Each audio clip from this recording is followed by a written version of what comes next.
IVM. There's a quick survey to fill out on ivmpodcast.com/survey. It lets us know a little bit more about who's listening to us. And you know what? We're going to do a few prizes. So, we'll do a random drawing of maybe 10 people and we'll send you all some swag. Remember, that's ivmpodcast.com/survey where you can fill out the survey. They were authoritarian, you can say that is similar. But Jayalalitha's upbringing was quite different. She came from the film background and all that. And both women, I find that, it is very difficult to be in politics for a woman. And especially for Jayalalitha. At least in Indira Gandhi's case, people kind of accepted her from the beginning as Nehru's daughter, and she was exposed to the political world and groomed perhaps indirectly, though she wouldn't have known that she would become the prime minister one day. But in Jayalalitha's case, to assert herself in a man's world, and that too in Tamil film world, which is very sexist and also caste-oriented, class-oriented also. And so it would have been very difficult for her to assert herself. And also in politics, how she did it with such grit and courage is amazing.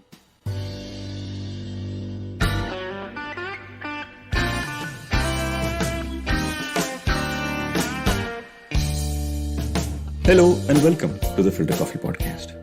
My guest today is a literary legend from Tamil Nadu. Vaasanthi is one of the most celebrated writers in the Tamil language and the author of more than 30 best-selling novels over a career of 40 years. Vaasanthi is also a celebrated journalist, and she was the editor of the Tamil edition of India Today for over 10 years. Her articles have appeared in leading Indian newspapers and magazines in English and Tamil. And her works have been translated into Malayalam, Hindi, Telugu, Kannada, English, Norwegian, Czech, and also the Dutch languages. 2 of her novels have even been made into Malayalam films. One of those regional legends that you might not have heard of if you did not live in the south of India. Strangely enough, Vaasanthi herself never really lived in Tamil Nadu except for her time as the editor of India Today. And her stories are actually set in multiple places in India like Punjab and Dhanbad. I spoke to Vaasanthi about her new book, Ganga's Choice, a collection of 15 short stories set in various parts of India and elsewhere. The tales depict situations ranging from the problems faced by migrant laborers during the lockdown to how women confront the social restrictions that constrain their freedom. The common thread that connects all these stories is the exploration of how free women really are in making their own choices in the circumstances in which they find themselves in. I spoke to Vaasanthi about the many real-life experiences that have inspired these stories and also about her extraordinary literary journey. Stay with us. We'll be right back on the Filter Koffee Podcast.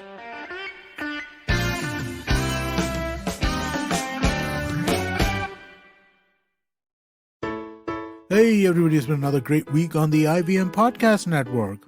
On Cyrus Says, Aditya Raj Kapoor, a long-distance biker, tells Cyrus all about his exciting solo travel around the world. On the Filter Koffee Podcast, Ujjwala Chaudhary talks to Karthik about growing up as an adopted child. On The Habit Coach, Ashton talks about how we can put on our explorer's hats and seek adventure. On All Things Policy, the Takshashila folk analyze the implications of simultaneous elections in India. And on Say No to Drama, Chetna helps us identify green flags in relationships. Do follow us on social media. We're IVM Podcasts on Twitter, Facebook, Instagram, and LinkedIn. And remember, if you enjoyed this show or any of our other shows for that matter, do please tell a friend.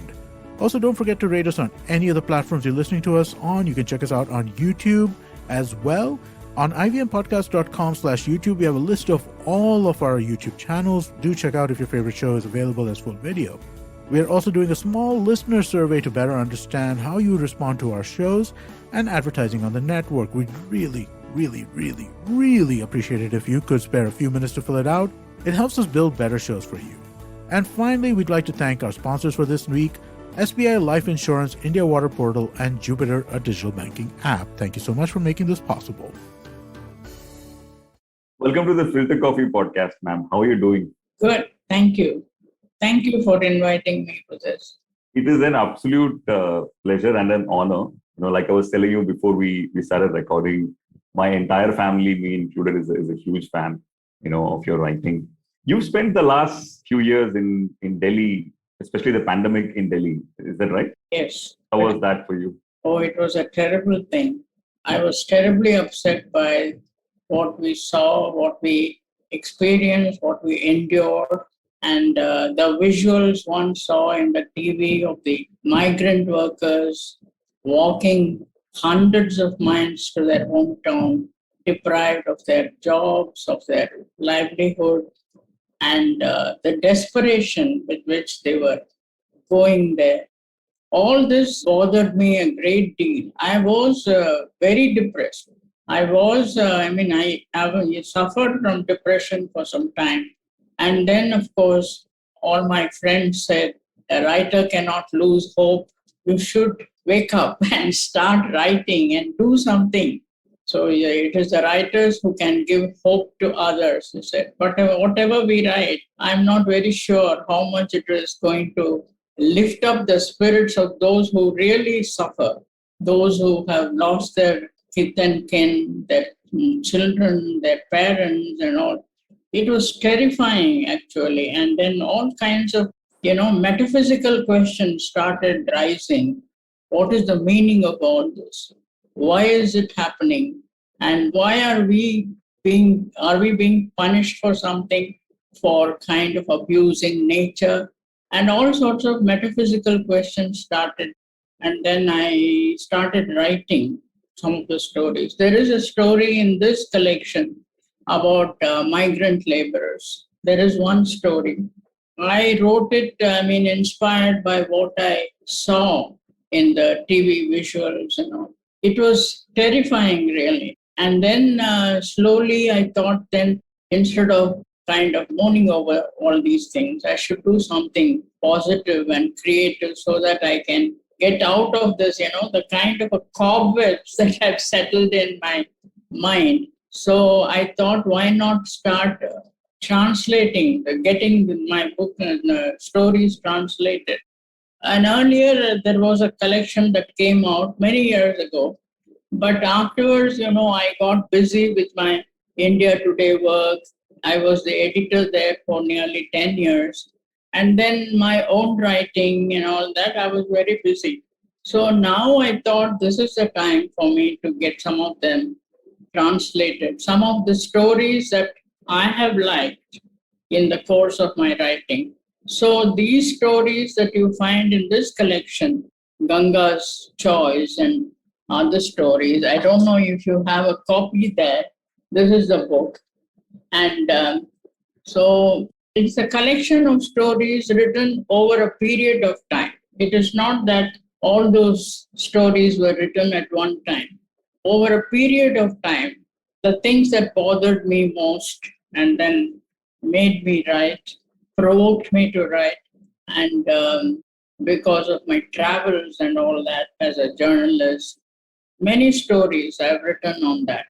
So then I found a translator who is in the US, a young girl who was very keen to translate, one Sukanya Venkatraman.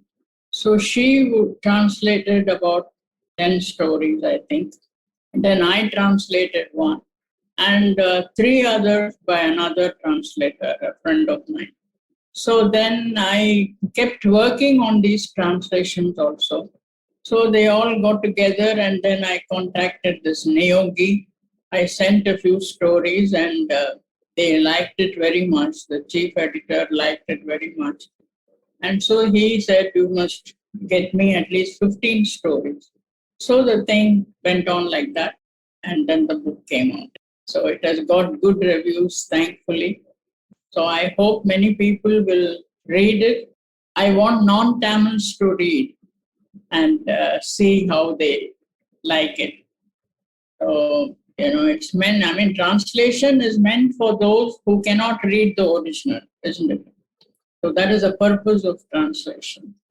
So I hope it will be Yeah, and I'm just extremely glad that you're in this space where you're recreating your works again, in English. So many people outside Tamil Nadu can also enjoy it, right? Yeah. It's going to be an extraordinary journey for them.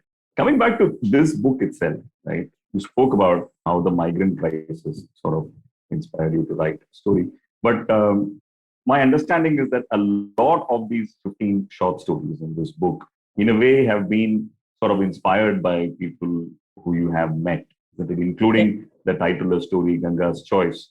Yeah. Is someone you know, isn't it? Oh, she worked for me. She was a housemaid in Bangalore. Tell us a little bit about her and how that story sort of inspired you. About this Ganga? Yeah.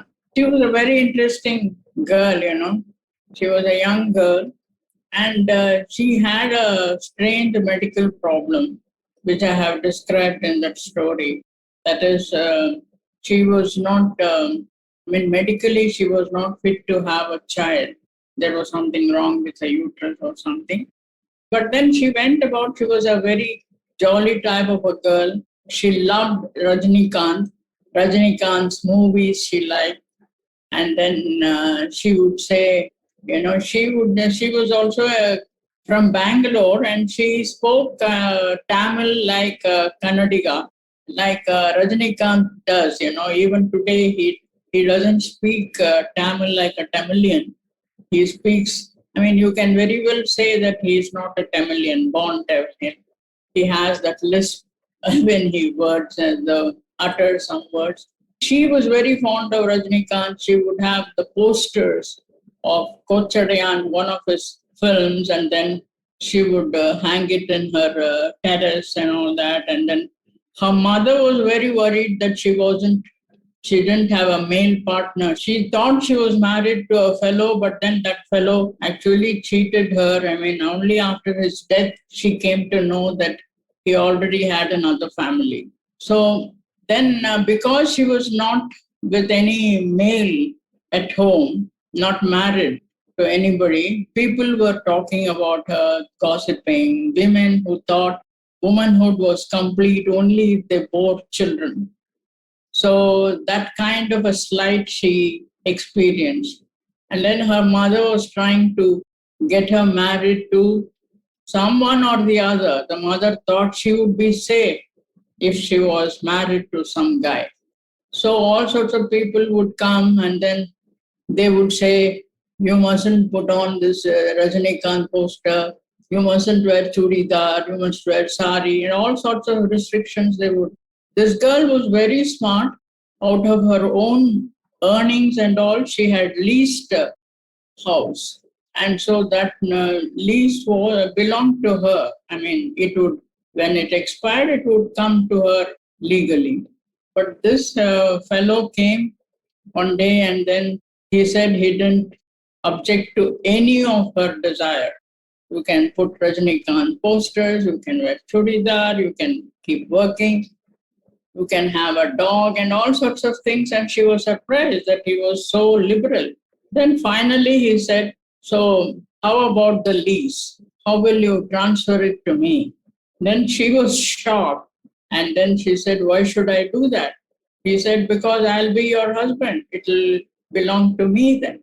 He said, you just get up and get out, she said. She just drove him away. So she came home and told me all this and laughed. And then I was so surprised, so struck by her kind of, self-esteem and then independence. And all this because she was economically independent. She was not a literate person, but economically independent and also fun, she was fun to talk to. And I admired her for that. And I wrote a story that is called Ganga's Choice, her choice to be alone, all by herself. That is. In fact, the common thread in all these stories is really about how much freedom do women really have in the day-to-day circumstances that they find themselves in. You've written about this for many decades across. In fact, one of the stories, if I'm not wrong, called Murder, is also about how someone living in a very large family is constricted by the choices she has. and that eventually drives her to suicide, isn't it? Talk to us a little bit about that, and how do you feel, among the women you met in your life across all these years, has this changed? I don't know. I mean, actually, I saw this family, this large family. I just went to do a story for, I heard that there was a family of 145 members and all. I was quite surprised and intrigued. So I went there to write a story. A story means, in journalistic parlance, it is an article, sociological article. For India Today, I went to this village near Madurai, and it was a large house. I mean, large family. I mean, house means they kept on adding room after room, like a kind of a railway carriage. So 145 members, and then I saw the women during the day. I sat there throughout the day, and there was one patriarch sitting under a tree, people tree there, and monitoring all these people. And then those women, so bitter, they were full of bitterness. And then they said, we don't have a TV, we don't have an outing. And then this man won't even allow the family planning van to enter this gate and all that. So many things they were saying. So I thought, what kind of a life it must be for them. This happened during the 90s. 90s, I went to that house. I don't think much would have changed. I don't think, in the interior villages, if you go, things have not changed at all. I mean, they remain the same. The attitudes have to change, isn't it? Attitudes change only with education and exposure to the outside world. So when the 90s, I saw there wasn't much change, but then there was a change in the women. The women wanted to protest. They were grumbling all the time. They said from morning till night we toil. We have nothing else. And so I saw the anger, so much anger in them. So I wondered what would happen when this anger, was provoked. You see, it has to be triggered, isn't it? Only for some violence to happen. How does a violence spurt out? It is because of some provocation, isn't it? People don't become violent all of a sudden. It is not their nature. But because they are provoked, and when they are so angry and provoked, then violence happens. So anything can happen. So that's what I imagined. Not that there was any ghost there or anything like that. But then I just spun with the local myths and all, what people believe in villages. They will always say, if somebody falls sick, they will say, you can understand Tamil. So I would say, padayal podalam. They would say that we will offer prayers to the dead. So that is a belief. So I just thought what young girls would feel like, when they wanted to study, when they are not allowed to go to school. So this is a thing that made me think, and I wrote the story. Murder. It ends with murder. You're one of the most celebrated journalists, of your time in Tamil. You were the editor of India Today in Tamil for close to a decade. So, it's very normal, I would assume, for you to travel, for your stories as a journalist. Is that how you always, in your process as a fiction writer, approach it? Can you talk to us a little bit about how your fiction writing process happens? Is it always about going and staying with someone? No. Writers usually write because of lived-in experience.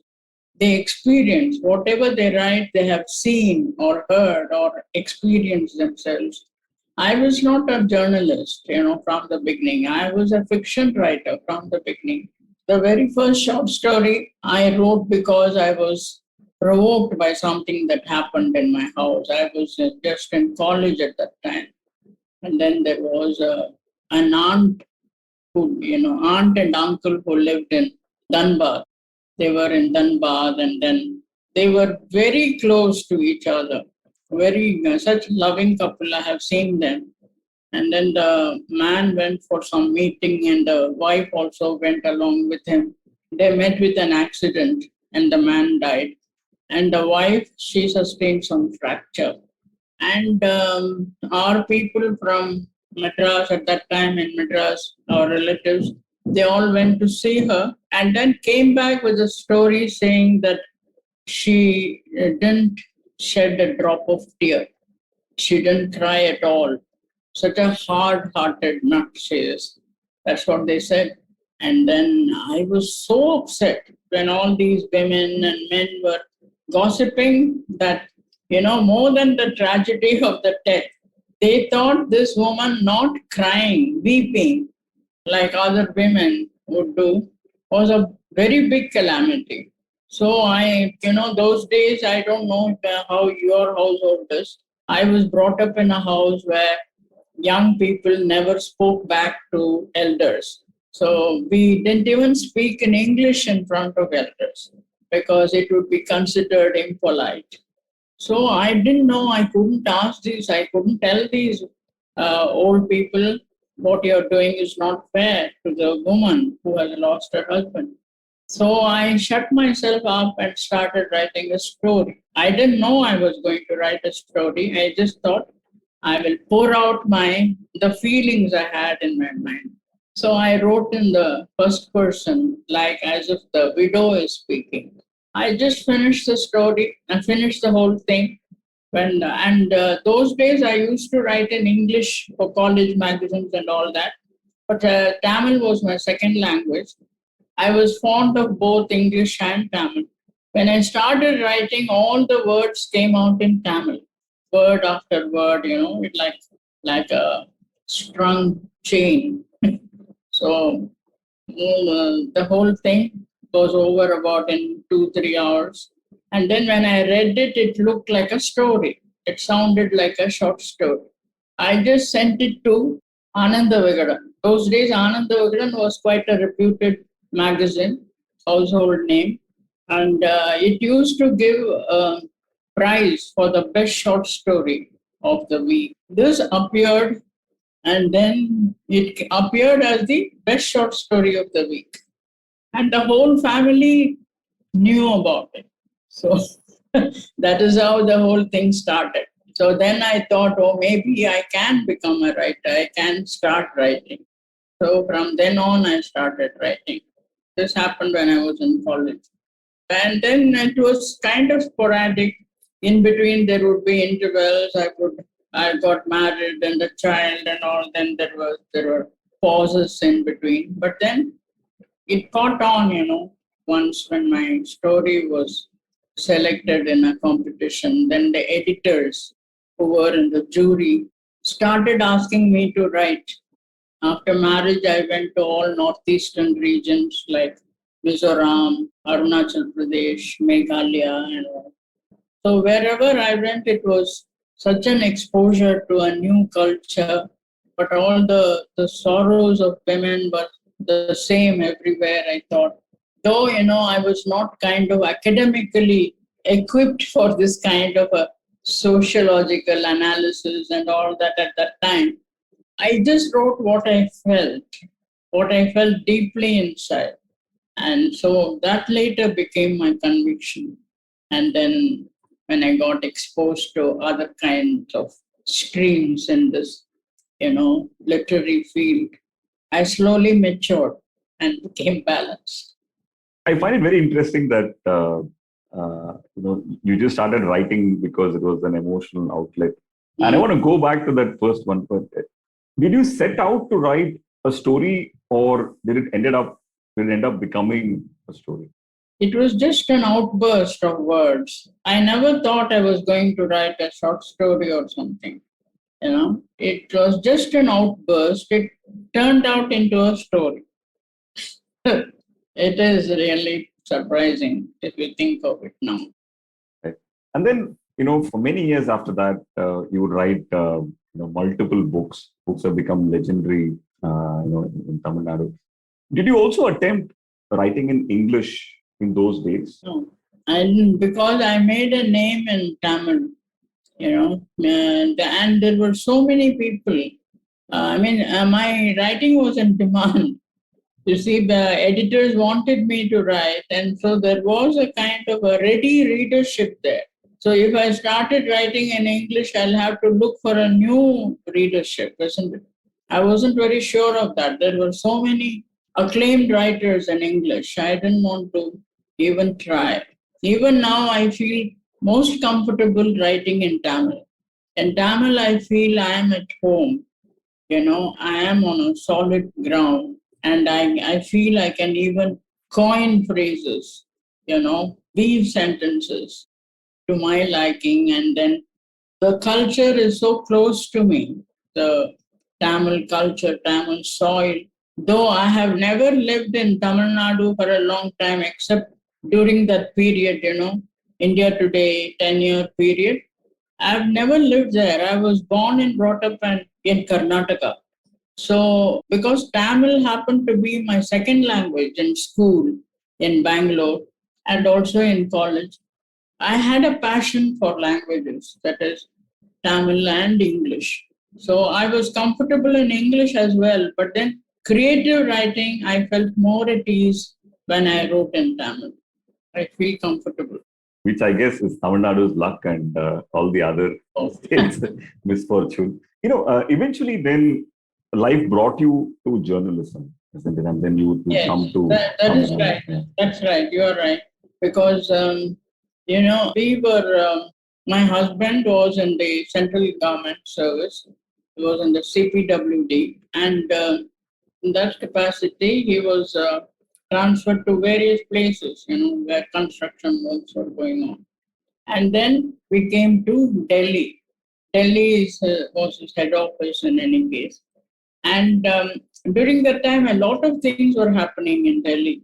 In the late 70s and 80s and all it was a kind of a turbulent period, isn't it? Punjab problem was there, Bindranwale, and then the assassination of Indira Gandhi. So I was here, and so editors knew that I was here. So they started asking me to write some articles about what was going on here. So I started writing. I was interested in politics always because in the house I grew up, a large house, grandparents' house, my grandfather was a Gandhian and he would always be talking about politics and all. I was a keen observer and listener to whatever was happening around. I was interested in politics at that time, though I hadn't become a journalist and all at that time. But from Delhi, I started writing articles for Tamil magazines.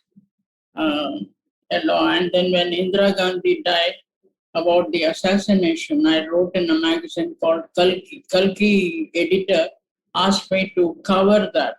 But it was all, curfew was there, but somehow I managed to go around with the help of some friends and some journalist friends. They were also writers, Hindustan Times and all that. So I went around and was so disturbed by whatever I saw. I wrote a story called, the humanity that was dead for 4 days. I said, all the humanitarian feelings dead for 4 days. So that was a cover story in Kalki. But later on, the editor asked me to write a novel, about this Punjab problem and all. That is how I started writing political novels. So then I went to Punjab and wrote a novel. I went all round and then I realized the feelings of the Punjabis there were quite different from what I saw in Delhi. So there was a lot of difference. And so after that, I wrote a novel on Sri Lankan ethnic problem. Then about the Fiji, I was sent to Fiji on a culture tour by the ICCR.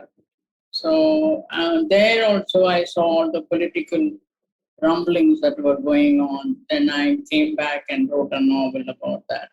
So, so my political novels also, I came to be known as a writer of political novels. So that is how it was. And then Journalism also started along with that. And only when I retired from India Today, I started writing in English for English papers there in Tamil Nadu, Indian Express and India Today and Open Magazine and several magazines I wrote in English. So the English world, journalistic world and the magazine world, they started knowing that I could write in English as well. But then I write only non-fiction in English. I have written a biography of Jayalalitha, biography of Karunanidhi, biography of Rajinikanth. Rajinikanth biography, it came at a wrong time, I think, when he had lost his luster and also during the Corona time. So I think it came at a perfect time when people can actually appreciate who he was. But I was going to just ask you about that. You spoke about you writing, about Mrs. Gandhi's assassination at that point. Between her and Jalita, you've written about some very, very strong women, but especially these two. Did you find any similarities between these two women? They were authoritarian, you can say, that is similar. But Jayalalitha's upbringing was quite different. She came from the film background and all that.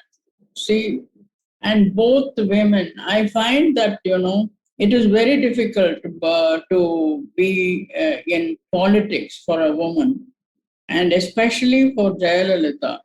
At least in Indira Gandhi's case, people kind of accepted her from the beginning as Nehru's daughter, and she was exposed to the political world and groomed perhaps indirectly, though she wouldn't have known that she would become the prime minister one day. But in Jayalalitha's case, to assert herself in a man's world, and that too in Tamil film world, which is very sexist and also caste-oriented, class-oriented also. And so it would have been very difficult for her to assert herself. And also in politics, how she did it with such grit and courage is amazing. And then I realized, the kind of arrogance she exhibited, the authoritarianism and the fear she created among people, I thought a woman gets transformed totally because of the circumstances, because of the politics, because she has to prove that she is better than men. So she becomes more arrogant than men, more terrifying than an autocrat. And so I found that, both of them, I think, Indira Gandhi also, she had very fine qualities like she appreciated poetry, nature, and birds and whatnot. Indira Gandhi had such aesthetic qualities in her. But then she became such an authoritarian because she had to prove in a man's world, that, she cannot take anything lying down. It is the grit and courage they showed. That way, I think there is some similarity. I think, growing up, especially in her first term, Jayalalitha's first term, I know even after that, it was quite, to me at that point, as a boy growing up in Chennai, it was very nauseating, the way all the ministers fell at her feet and herself. But it's only much later that I realized that a lot of that is also her defense mechanism, so to say. Right? The way that was probably the only way in which she could have imposed herself and made sure that, things that happened to her in the early 90s that definitely did not happen again. During the course of this biography, did you get to interact with her about the biography? No. I saw her when she was an MP, when she came here as a Rajya Sabha member. But later on, after I became the editor of India Today, I was very critical of her because, just because she was a woman, I couldn't say whatever she did was right, because there were so many things that went against the constitution. She was so daring in defying the constitution and the norms, decorum, and so many things she did that I have criticized, and also this, this hero worship by her ministers falling at her feet and all that. She encouraged that because, that is also a kind of showing what she could do to all these men. Why did the men fall at her feet? Because it was her face that brought them to power. It was she who brought the ADMK to power. So only if she stood for election, only if she showed her face, they would win. So she was the winning coin. So they had to show their obedience to her, and she did all kinds of terrifying things. They were terrified of her. She created that fear in them. That was amazing, I thought. I don't know how she was able to do that. And then you would also write about Karunanidhi, who is in many ways quite the opposite of her, isn't it? The way his life was, the way he was brought up, the way he looked at power. Would you say so? Would you say that they're fairly opposite in terms of their worldview? I was softer on Karunanidhi. I was softer because he was very friendly. He was very friendly to journalists, and he appreciated one's writing, even if he didn't like it. I was critical of him also when I was an editor. And then he would never miss my columns. I used to write a column every week. And then he would read it, and then he would call me in the morning. If he didn't like, he would say, "What is it? Why have you written like this?" And then, but the thing is, I could tell him to his face that what he said was wrong. So once what happened in a meeting, he said, he was a chief minister at that time. In the meeting, he said this Hindu had written a critical editorial about him. And then he said, you know why this Hindu writes about me like this? Because I am a Shudra, she said. I am a Shudra, and so they write against me. I thought it was... Karunanidhi said this. Karunanidhi said in a public meeting. I thought it was absolute nonsense. For a chief minister to say that he was being criticized because of his caste, because a Hindu belonged to a Brahmin family.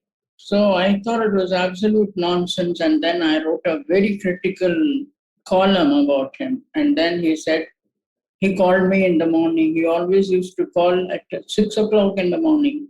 Wow. Yes. And then immediately after reading the paper, is it? Yes, he would get all these papers and all by 4:30. Madras rises very early. You know that. The south rises early. So he said, "What is it? What have you written about me?" I said, "I have written the truth." And then I said, "You are the chief minister. You have risen so high. Why do you still think of your caste?" I said, "You have risen above all this. You shouldn't be talking about caste and question the integrity of a paper because of their caste. You shouldn't question that. You must take criticism in the right spirit." And then I said, "You are a poet, you are Kalaignar, and you are the chief minister. And so what you said was not right," I said. And then he just laughed. And then I'm quite surprised. I was quite surprised later to think, how did I dare tell the chief minister to his face that what he did was wrong? That is because he gave us space, He gave the journalists space to speak their mind out. But you could never think of Jayalalitha like that. So in many ways, he was a very good administrator. And of course, he had a lot of defects also. No human being is perfect. But then I was a lot more friendly towards Karunanidhi because he was like that. He appreciated your work, even though he criticized many times.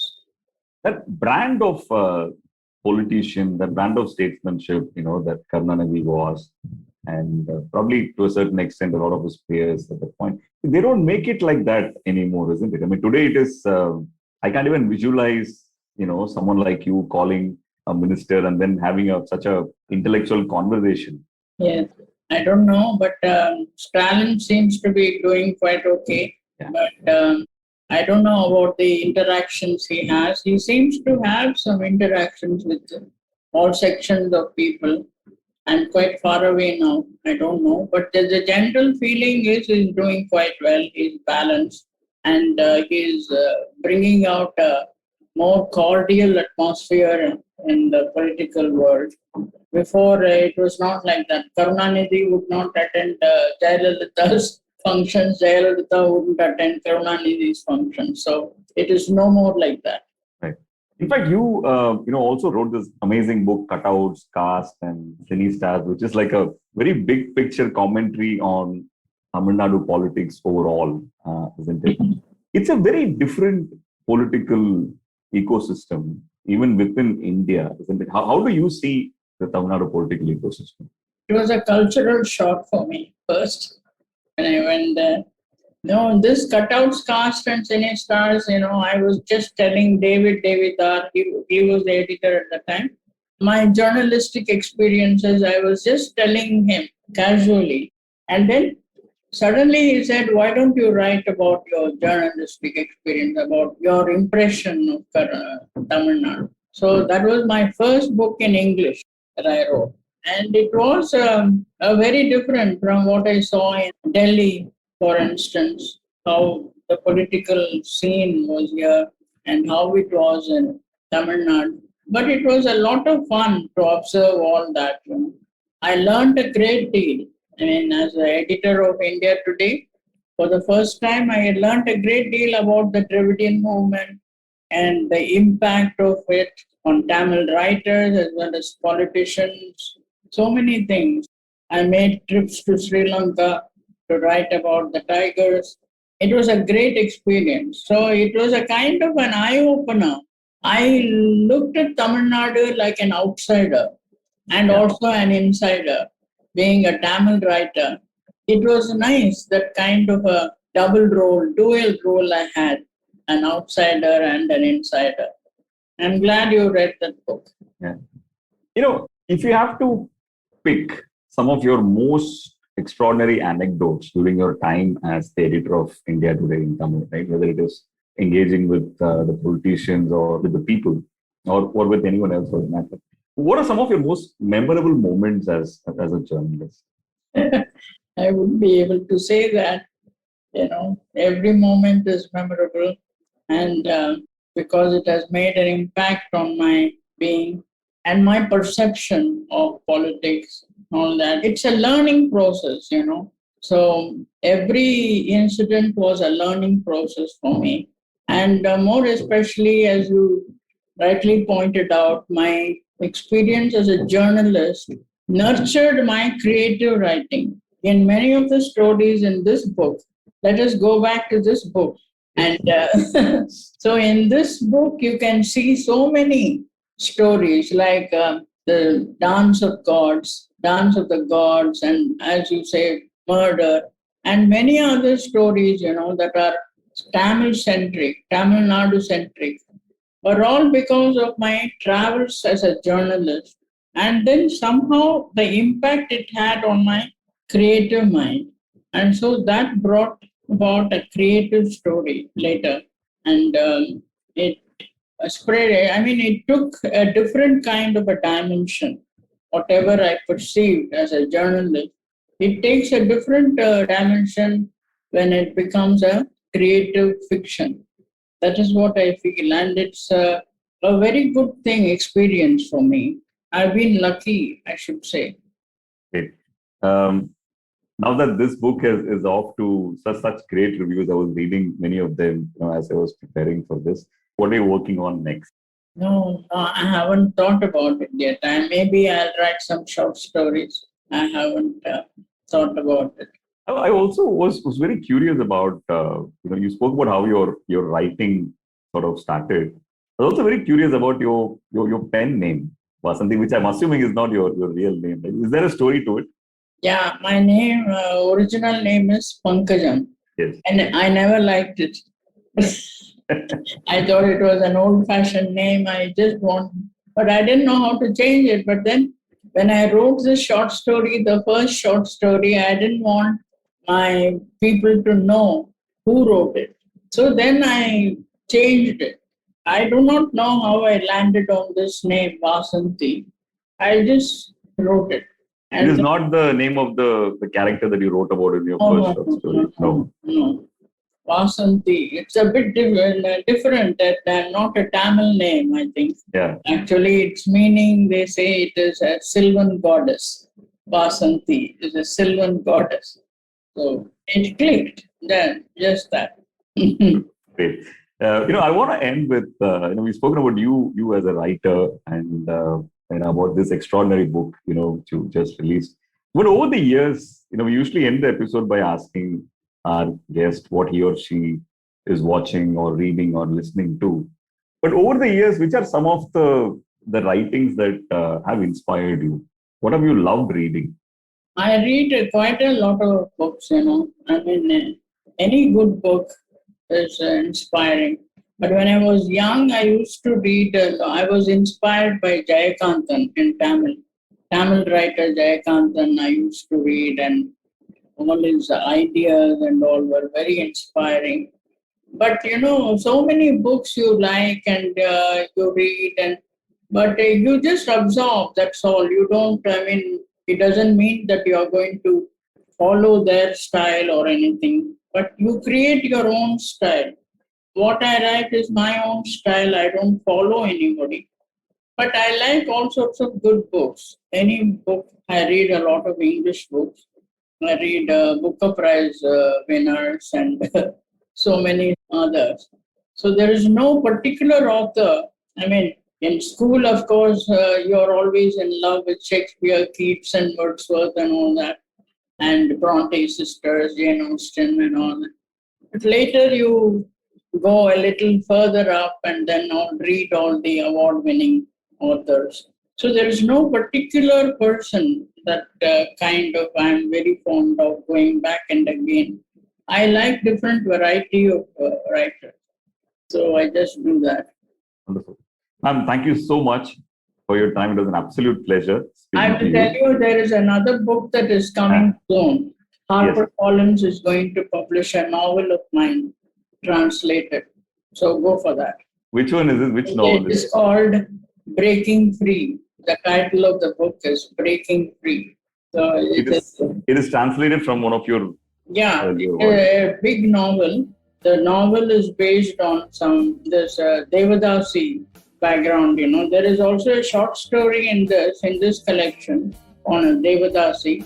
Yes. It is a bigger story on the Devadasi thing. Wonderful. Look forward to that, and hopefully we can talk about it very soon. Thank you so much for your time. Thank you. So that was our show this week. I hope you liked it. And if you did, and if you're a fan of the show, hey, I have something to ask of you.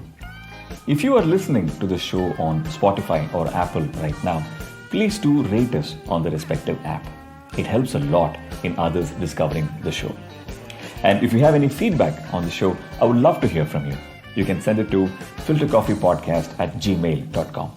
Happy listening, and see you next week with another episode.